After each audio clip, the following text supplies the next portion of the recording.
Bienvenidos nuevamente a otro video tutorial. En esta oportunidad vamos a estudiar el tema de NAT, cuyas siglas en inglés significan Network Address Translation.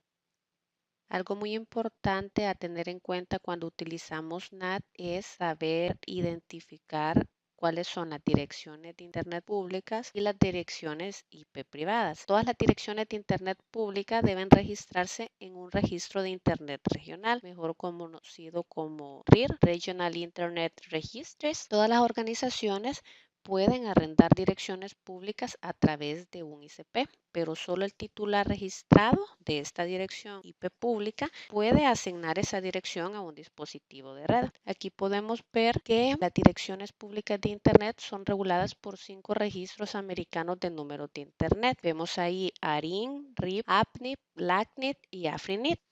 Por otra parte, tenemos que las direcciones de Internet privadas son aquellas direcciones reservadas que se toman de los 3 bloques que se muestran acá en la figura y están definidas en la RFC 1918. Así tenemos un rango de IP privadas clase A que corresponde de la 10.000 a la 10.255.255.255. Por otra parte, tenemos en la clase B el rango de IP privadas de las 272.16.00 a la 172.31.255.255. Y por último tenemos una clase C privada con direcciones IP en el rango de la 192.168.00 a la 192.168.255.255. Estas direcciones son solo para el uso particular de la red interna. Los paquetes que contienen estas direcciones no se enrutan a través de Internet y son conocidas como direcciones no enrutables. Como no es posible enrutar direcciones privadas a través de Internet y como no hay suficientes direcciones públicas como para permitir a las organizaciones que proporcionen una a cada uno de sus hosts, las redes necesitan de un mecanismo para traducir las direcciones privadas en direcciones públicas en el extremo de la red y que funcione en ambas direcciones. Aquí es donde entra a funcionar el concepto de NAT, que es la traducción de direcciones de red, la cual va a proporcionar este mecanismo. Antes del desarrollo de NAT, un host con dirección privada no podía acceder a Internet. Ahora con NAT, las empresas individuales pueden direccionar alguno o todos sus hosts con direcciones privadas y utilizar NAT para proporcionar el acceso a Internet. Ahora bien, ¿qué es NAT? NAT como tal es un mecanismo utilizado por routers IP que consiste en convertir en tiempo real las direcciones utilizadas en los paquetes transportados. Por otra parte, veíamos que el servidor de DHCP asignaba direcciones IP dinámicas a los dispositivos que se encuentran dentro de la red. Los routers habilitados para NAT lo que hacen es retener una o varias direcciones IP de Internet válidas fuera de la red. Cuando el cliente envía paquetes fuera de la red, NAT lo que hace es traducir la dirección IP interna del cliente a una dirección externa. Para los usuarios externos, todo el tráfico que entra a la red y sale de ella va a tener la misma dirección IP o provenir del mismo conjunto de direcciones. Aquí vemos en la figura que tenemos una red corporativa. Vemos que tenemos toda la red interna con una sola salida al exterior, que es la que va conectada al ISP. Entonces, lo que va a hacer NAT es traducir las direcciones privadas que se encuentran en esta red corporativa, que se encuentra sombreada en celeste, en direcciones IP públicas cuando salgan a Internet. ¿Cuáles son las ventajas de utilizar NAT? Una de ellas es el ahorro de direcciones IP al permitir que las redes utilicen direcciones IP privadas, es decir, que permite la reutilización de IPs privadas. Por otra parte, NAT traduce direcciones internas, privadas y no enrutables a direcciones que sean públicas y sean enrutables.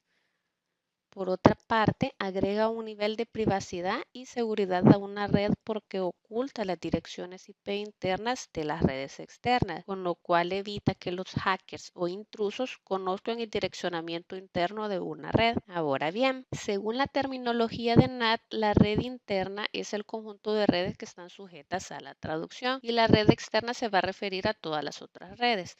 Las direcciones IP tienen diferentes designaciones ya sea que se encuentren en la red privada o en la red pública, que sería la de Internet, y el tráfico sea entrante o saliente. Al determinar qué tipo de dirección se utiliza, es importante recordar que la terminología de NAT siempre se aplica desde la perspectiva del dispositivo con la dirección traducida. Así tenemos 4 conceptos que son bien importantes a la hora de entender NAT. Una es la dirección local interna, que es la dirección IP asignada a un host de la red interna. Por otra parte, tenemos la dirección local externa, que va a ser la dirección IP local asignada a un host en la red externa. En la mayoría de situaciones, esta dirección es idéntica a la dirección global externa de ese dispositivo externo. El otro concepto importante es la dirección global interna, que va a ser la dirección pública válida que se va a asignar al host interno cuando sale del router. Y por último tenemos dirección global externa, que va a ser la dirección IP a la que se puede acceder y que fue asignada por el propietario a un host de la red externa. Básicamente, cuando estamos hablando de direcciones internas, siempre nos vamos a estar refiriendo a la dirección del dispositivo que se va a traducir por medio de NAT. Y por dirección externa vamos a entender la dirección del dispositivo de destino. Ya cuando hablamos de los conceptos de local o global con dirección a las direcciones IP, la dirección local siempre va a ser cualquier dirección que aparece en la porción interna de la red, mientras que la dirección global va a ser cualquier dirección que aparece en la porción externa de la red. Ahora bien, para entender un poco todo esta terminología de NAT, la vamos a ver con este esquema que tenemos acá. Como podemos ver, PC1 tiene una dirección local interna que corresponde a la 192.168.10.10. Desde la perspectiva de PC1, el servidor web tiene una dirección externa que corresponde a la 209.165.201.1. Cuando se envían los paquetes de la PC1 hacia la dirección global del servidor web, la dirección local interna de PC1 se traduce a la 209.165.200.226, que va a ser la dirección global interna. En general, la dirección de dispositivo externo no se traduce. Esta IP que está aquí, que es la que vemos que tiene el servidor del ISP, no se traduce, ya que suele ser una dirección IPv4 que es pública. Como podemos ver, la PC1 tiene distintas direcciones locales y globales, mientras que el servidor web tiene la misma dirección IPv4 pública en ambos casos, por lo que desde la perspectiva del servidor web, el tráfico que se origina en la PC1 parece provenir de la 209.165.200.2.26, que es la dirección global interna. El router NAT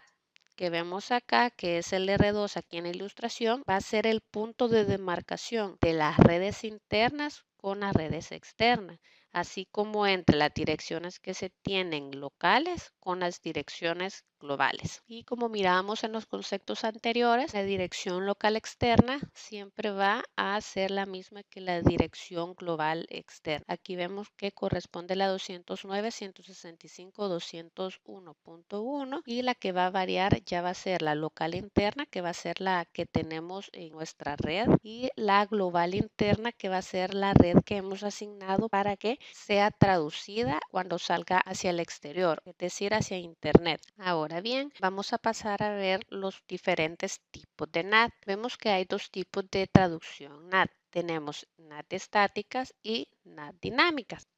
La traducción NAT estática utiliza un sistema de asignación de uno a uno entre las direcciones locales y las exteriores o globales, y estas asignaciones son constantes. Normalmente se utiliza cuando un dispositivo necesita ser accesible desde fuera de la red privada. Lo que va a estar haciendo el NAT estático es realizar un mapeo en la que una dirección privada se va a estar traduciendo a una correspondiente dirección IP pública. Por otra parte, tenemos la traducción NAT dinámica, que es la que permite asignar una red IP interna a varias externas incluidas en un grupo o pool de direcciones. Cuando un host con una dirección IP privada solicita acceso a Internet, La traducción NAT dinámica elige una dirección IP del conjunto de direcciones que no esté siendo utilizada por otro host. Tanto la traducción NAT estática como la dinámica necesitan que haya una cantidad suficiente de direcciones públicas disponibles para cubrir la demanda total de las sesiones de usuarios simultáneas. Por otra parte,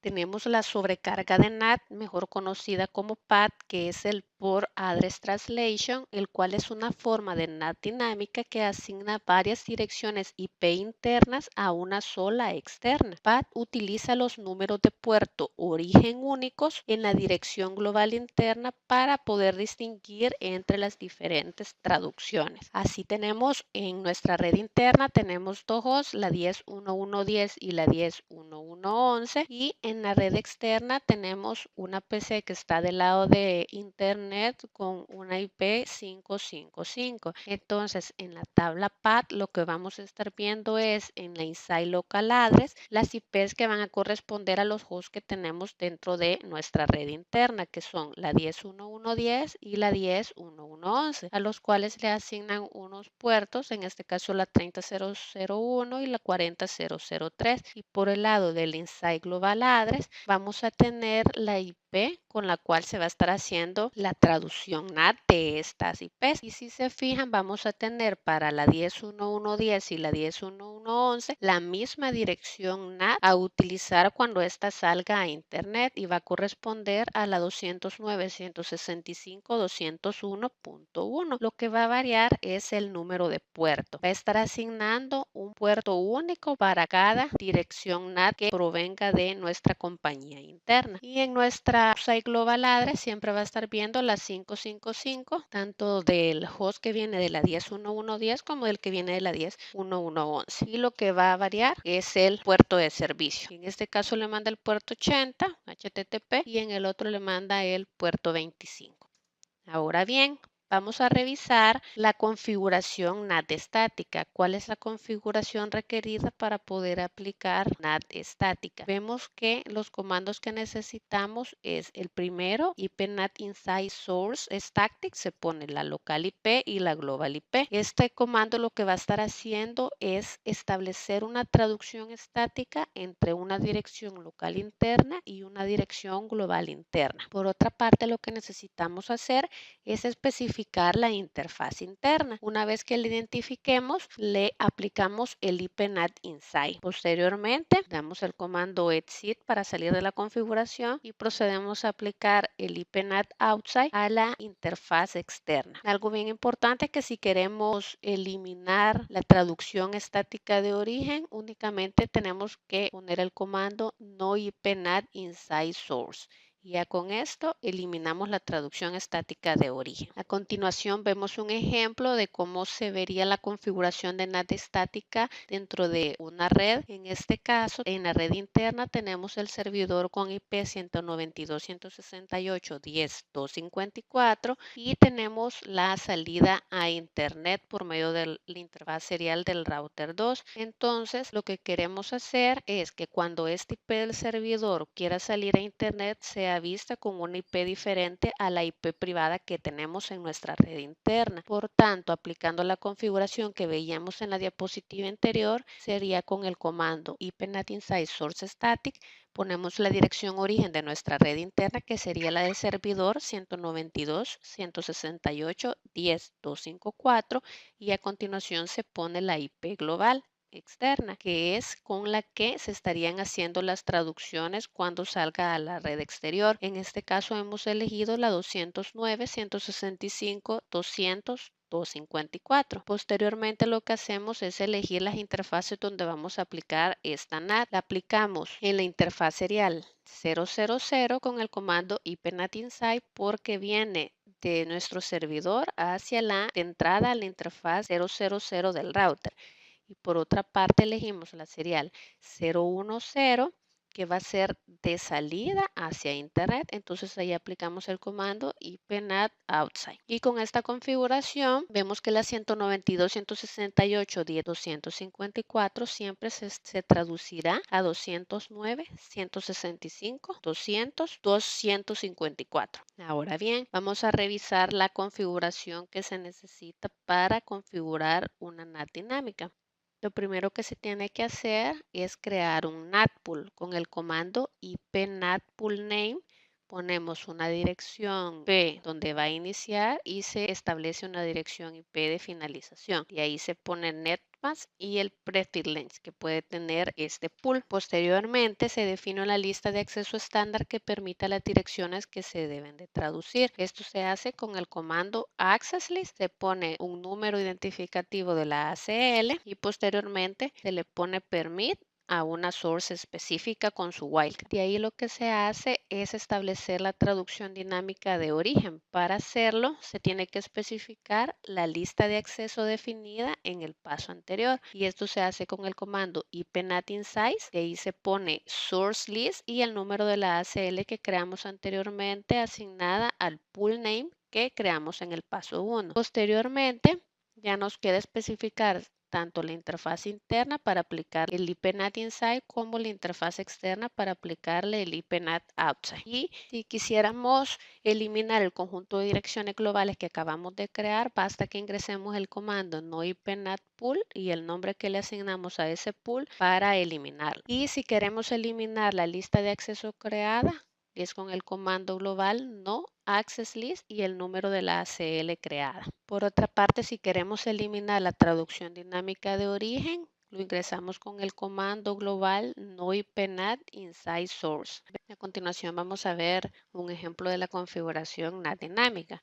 Es importante recordar que mientras la NAT estática proporciona una asignación permanente entre una dirección interna y una dirección pública específica, la NAT dinámica asigna direcciones IP privadas a direcciones públicas y estas direcciones IP públicas provienen de un conjunto de NAT. Para configurar una NAT dinámica necesita de una ACL que permita solo las direcciones que se traducirán y al desarrollar la ACL hay que recordar siempre que hay una opción implícita de denegar todo al final de cada ACL, por lo que una ACL que es demasiado permisiva, es decir, que permita todo, puede desencadenar resultados impredecibles. La configuración que vemos acá permite la traducción de todos los hosts de las redes 192.168, 10.10 y la 192.168.11.11 cuando generen tráfico que entra por la serial 00 y que salga por la serial 010.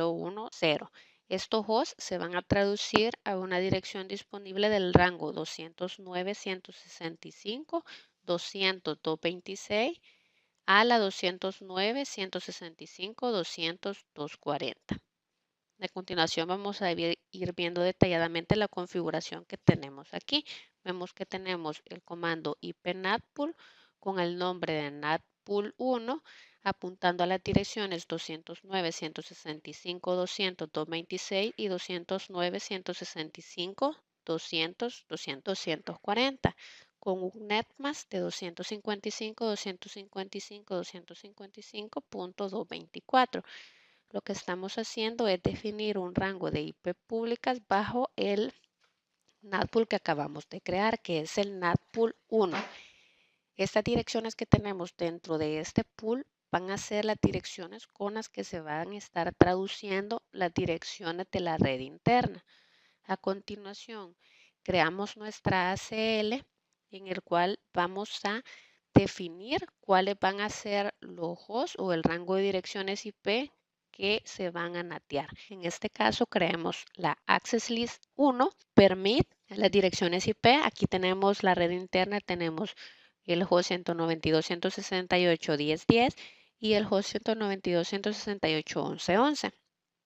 Por tanto, yo puedo crear perfectamente una ACL que me permita una red entera. En este caso, colocamos la 192.168.00 con la wildcard 00.255.255.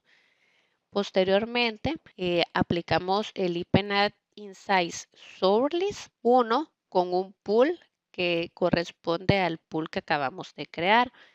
En este comando, la palabra inside indica o significa que yo quiero hacer NAT de inside to outside, mientras que el is1 significa que la IP address del origen que estoy poniendo acá está incluido en la ACL1 que acabo de crear, y el pool que tiene el NAT pool 1 corresponde al pool que acabo de crear y significa que quiero que me haga NAT a las IPs que están especificadas en este pool para NAT. Y ya lo que nos falta es aplicar a las interfaces correspondientes el IP NAT tanto de entrada como de salida. En este caso, en interfaz serial 00 correspondería el IP NAT inside, y en la interfaz serial 010 va a identificar a la interfaz serial como la salida para hacer el NAT hacia Internet. Entonces, básicamente, esta configuración de NAT dinámica lo que nos estaría permitiendo que todo este rango de IPs que tenemos de la 192.168.0.0 se traduzcan al rango de pools que tengo en el NAT pool creado. Ahora bien, vamos a ver algunos comandos de verificación y diagnóstico de la configuración. Podemos aplicar un clear IPNAT translation y poner un asterisco al final, y este comando lo que va a hacer es eliminar todas las entradas de traducción de las direcciones dinámicas. Si ponemos el comando clear IPNAT translation inside y ponemos específicamente la dirección IP global con la dirección IP local, lo que va a hacer es eliminar una entrada simple de traducción dinámica, no todo el conjunto de las direcciones dinámicas, sino que solo la específica que le estamos poniendo. Por otra parte, tenemos el clear IPNAT translation. Si le ponemos un protocol inside con las IPs global y el puerto local, lo que se va a estar haciendo es eliminar una entrada ampliada de la traducción dinámica. Y a continuación vemos en este recuadro el resumen de los tres comandos que mirábamos arriba. Así tenemos el clear IPNAT translation con asterisco al final, que lo que hace es eliminar todas las entradas de traducción de direcciones dinámicas de la tabla de traducción NAT. El clear IPNAT translation inside va a eliminar una entrada simple de traducción dinámica que contiene una traducción interna o ambas traducciones, tanto la interna como la externa. Y el último comando lo que va a hacer es eliminar una entrada extendida de traducción dinámica. Por otra parte, tenemos el comando show IPNAT translation, y entre corchetes vemos verbose. Nos dice que verbose es opcional y muestra la información adicional para cada entrada de la tabla de traducción, incluyendo cuánto hace que la entrada se creó y se usó. Así vemos que tenemos, al ejecutar este comando en el router show IPNAT translation, vemos que nos pone el inside global, el inside local, y en estas que no tiene nada es porque no ha determinado una IP para el NAT. De ahí vemos el comando show IP NAT statistics, que muestra las estadísticas de traducción. Así vemos que cuando se ejecuta en el router, lo que hace es ver cuántas traducciones se tienen activas en ese momento y identificar de qué tipo son, si son estáticas, si son dinámicas o son extended. Entonces, en este caso nos muestra una porque solo hay una estática, y a su vez nos muestra las interfaces de salida que tiene activas para hacer el NAT. Vemos que solo está una, la serial 0, y vemos las interfaces de entrada, que son las Inside Interface, que tenemos la interfaz 0 y la interfaz 1. Y a continuación vemos el resumen de los comandos que teníamos arriba. El Show IPNAT Translation, que muestra las traducciones activas, y el Show IPNAT Statistics, que muestra las estadísticas de traducción. En resumen, podemos decir que las direcciones privadas son para uso interno y particular. Un router de Internet público o un ISP nunca debe enrutarlas. NAT modifica los encabezados IP de los paquetes de modo que la dirección destino, la dirección origen o ambas direcciones se reemplacen con otras direcciones. PAT lo que hace es utilizar números únicos de puerto origen en la dirección IP global interna para distinguir entre las traducciones. Las traducciones NAT pueden ocurrir dinámica o estáticamente y se pueden usar para varias aplicaciones. Y por último, veíamos que el proceso para verificar la configuración de NAT y PAT incluye los comandos Clear IP-NAT Translation, Show IP-NAT Translation. Eso sería todo. Nos vemos en otra sesión de video tutorial.